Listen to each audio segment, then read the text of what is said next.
अब तो पत्थरों को भी हमसे मोहब्बत हो गई है चित्रा जी। अब तो पत्थर भी ट्रैक पे हमारा इंतजार कर रहे होते हैं कि अभी वंदे भारत की ट्रेन आएगी जिसमें असद ओवैसी बैठे होंगे, उनके साथ वारिस पठान बैठे होंगे। हम 30 बोगी को छोड़ देंगे और एक ही बोगी जहां ओवैसी और वारिस पठान बैठे उस पर लपक के जोरदार जाएंगे, कांच के ऊपर जादू की झप्पी देकर आ जाएंगे। तो अब तो पत्थरों को भी हमसे मोहब्बत होने लग गई है। आपको मालूम है चित्रा जी, जो चरित्र है ओवैसी जी का, जब पत्थर उनके पास उड़ के आया, बता रहे थे प्रवक्ता की उड़ता हुआ एक पत्थर आया था, तो ओवैसी जी ने पत्थर को देख के पूछा, ए पत्थर, तू मुस्लिम पत्थर है या हिंदू पत्थर है? अच्छा मुस्लिम पत्थर है, तू आ जा, मैं तुझे घर लेके चलता हूँ।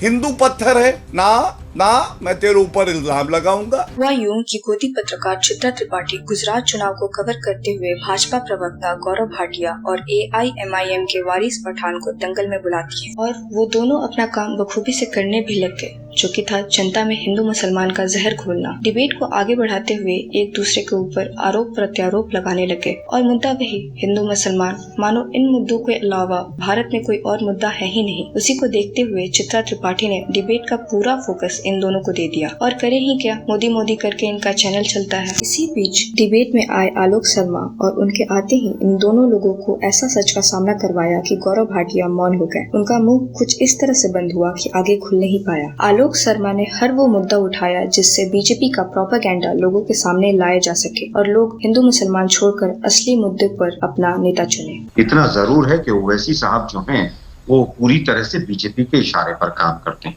बिहार में अभी एक उपचुनाव हुआ, 12,000 वोट उनका कैंडिडेट लेकर गया और हमारे जो गठबंधन का कैंडिडेट था वो 2,000 वोट से हार गया। तो इसमें कहीं कोई दो राय नहीं है कि पूरी तरह से अगर ओवैसी सबसे महत्वपूर्ण किरदार है इस पूरे चुनाव में तो बीजेपी के लिए। बीजेपी चाहेगी ओवैसी जी जिंदा रहें, ओवैसी जी चुनौती दें। बीजेपी के नारे अब आने शुरू होंगे, गोली मारो, 80-20, शमशान कब्रिस्तान, रामजादे।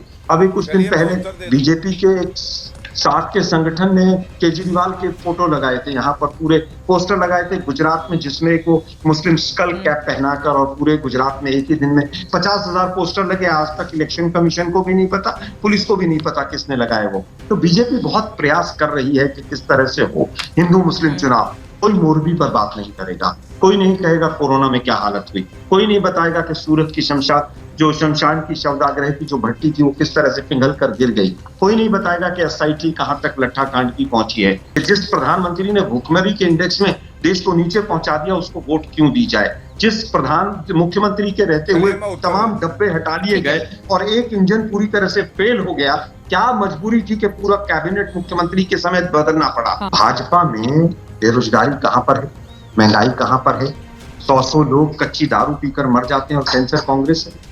22 पेपर बच्चों के लीक हो जाते हैं जॉब्स के और कैंसर कांग्रेस है।